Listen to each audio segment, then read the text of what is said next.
بسم اللہ الرحمن الرحیم۔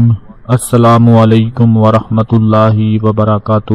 آج میں اپنے ان تمام بھائیوں بہنوں کو ایک ایسی تسبیح کے بارے میں بتانے جا رہا ہوں کہ جن کے گھر میں کھانے کے لیے بھی کچھ نہیں ہے، غربت کا رونا رو رہے ہیں، تنگ دستی کا رونا رو رہے ہیں، ہر وقت بے روزگاری کی وجہ سے پریشان رہتے ہیں، گھر میں بے برکتی کی وجہ سے پریشان رہتے ہیں۔ انشاءاللہ آج وہ تمام لوگ یہ ایک تسبیح پڑھ لو، یقین مانو رات کو بس یہ ایک تسبیح پڑھ کر آپ نے سو جانا ہے۔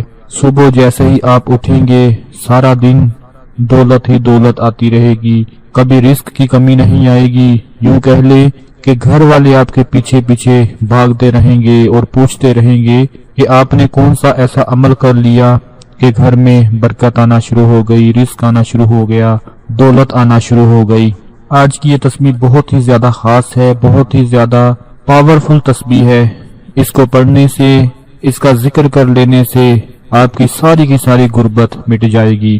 میں دعا کرتا ہوں کہ اللہ پاک آپ سب کو خیریت سے رکھے، آپ سب پر اپنی رحمت، اپنا فضل فرمائے، اپنا کرم فرمائے۔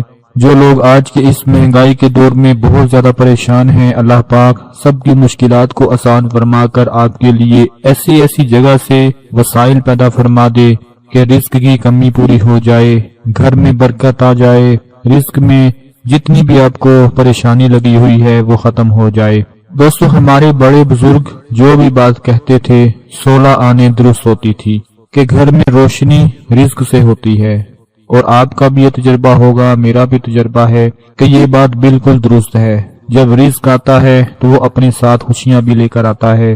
رزق الگ الگ صورت میں ہو سکتا ہے۔ رزق کو آپ صرف پیسہ نہ سمجھیں، دولت نہ سمجھیں، رزق کی بہت سی صورتیں ہوتی ہیں۔ اللہ نہ کرے کبھی کسی کے ساتھ روزی روٹی کا مسئلہ ہو، جب کبھی ایسا مسئلہ درپیش ہو تو ہمیشہ اپنے اللہ کو یاد رکھنا، اپنے اللہ پر بھروسہ رکھنا۔ مجھے بھی جب رزق میں کمی آتی ہے تو میں اللہ سے مانگنا شروع کر دیتا ہوں۔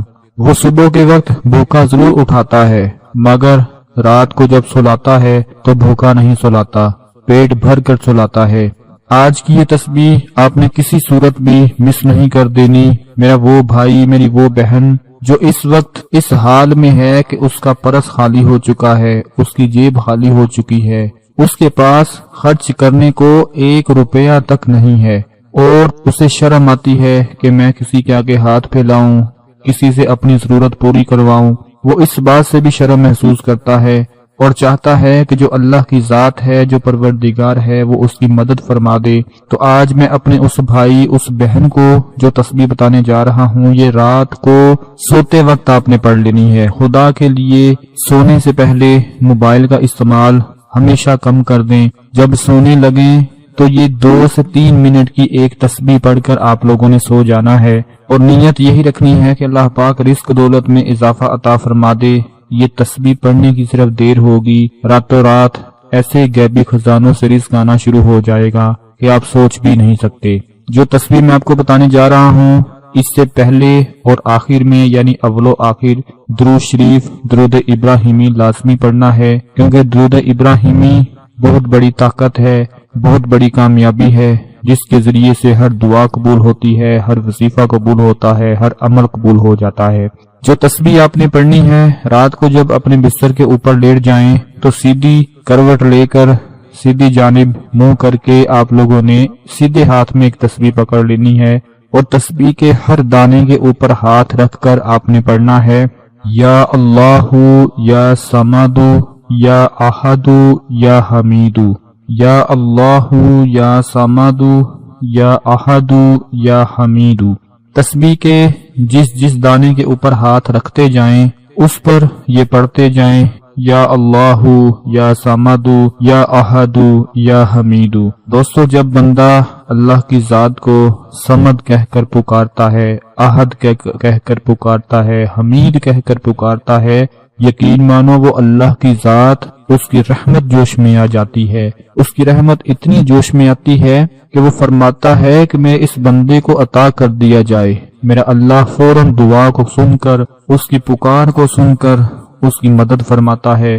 وہ اپنی جس حاجت کے لیے پکارتا ہے، جس مقصد کے لیے پکارتا ہے، جس مراد کے لیے پکارتا ہے، اللہ پاک اس کی مراد کو، اس کے مقصد کو کبھی بھی رد نہیں کرتا، کیونکہ اللہ کا جو اپنا اسم مبارک ذاتی نام وہ اللہ ہے۔ یا صمد یہ ایسا اسم مبارک ہے کہ جس کو پڑھ لینے سے اللہ پاک کی رحمت جوش میں آ جاتی ہے۔ یا احدو وہ احد ہے، وہ ایک ہے۔ یا حمیدو دوستو یہ چار اسم مبارک اکٹھے پڑھ کر تسبیح کے ایک دانے پر آپ نے پڑھنے ہیں۔ ان اسم مبارک کو پڑھ لو گے ایک دانے کے اوپر تو وہ ایک بار شمار ہوگا، چاہے چھوٹی تسبیح پکڑ لو ہاتھ میں، بڑی پکڑ لو، اس سے کوئی فرق نہیں پڑتا۔ آپ کی نیت صاف ہو کہ میں جس سے مانگ رہا ہوں وہی میرا پروردگار، وہی میرا اللہ میری مشکل کو آسان فرمائے گا، میری پریشانی کو دور فرما دے گا۔ تسبیح کے ہر ایک دانے کے اوپر ہاتھ رکھتے رکھتے آپ نے پڑھتے جانا ہے، یا اللہ یا صمدو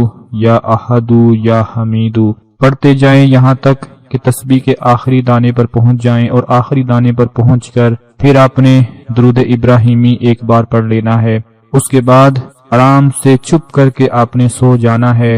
راتوں رات آپ ایسے معجزات دیکھو گے، ایسے کرشمات دیکھو گے کہ جس میرے بھائی کو، جس بہن کو گھر میں کھانے کے لیے بھی کچھ نہیں ملتا، غربت نے اتنے ڈیرے ڈال دیے ہیں، اس کے پاس بھی اتنی دولت آنا شروع ہو جائے گی، اتنا رزق آنا شروع ہو جائے گا کہ وہ خود حیران رہ جائے گا کہ اس تسبیح نے تو کمال کر دیا۔ نبی اکرم صلی اللہ علیہ وآلہ وسلم نے ارشاد فرمایا ہے کہ اللہ تعالیٰ فرماتا ہے، اے ابن آدم خرچ کر، میں تیرے اوپر خرچ کروں گا۔ دوستو جب خدا تعالیٰ اپنے بندوں کو کچھ دیتا ہے تو اسے دے کر ان کی آزمائش ضرور کرتا ہے۔ اگر وہ اپنی قسمت پر راضی ہو جائیں تو ان کی روزی میں برکت عطا فرما دیتا ہے، اور اگر راضی نہ ہو تو ان کی روزی کو وسیع نہیں کرتا۔ آپ نے دیکھا ہوگا کہ بہت سے ایسے لوگ ہوتے ہیں کہ جو چھوٹی چھوٹی مزدوری کرتے ہیں، دیہاڑیاں لگاتے ہیں، لیکن پھر بھی ہر حال میں اللہ کا شکر ادا کر رہے ہوتے ہیں۔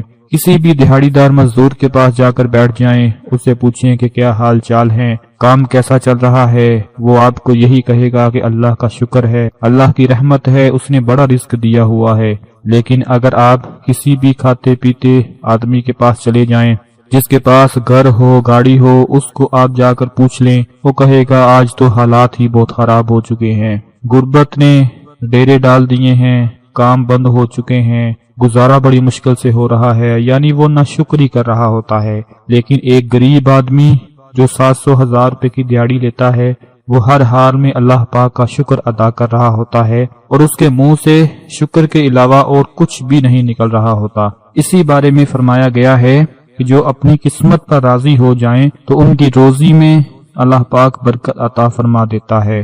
میرے اس بتائے ہوئے عمل کو آپ ضرور کر لیں، اپنا بہت سارا خیال رکھیں، اپنی دعاؤں میں یاد رکھیں۔ اللہ حافظ۔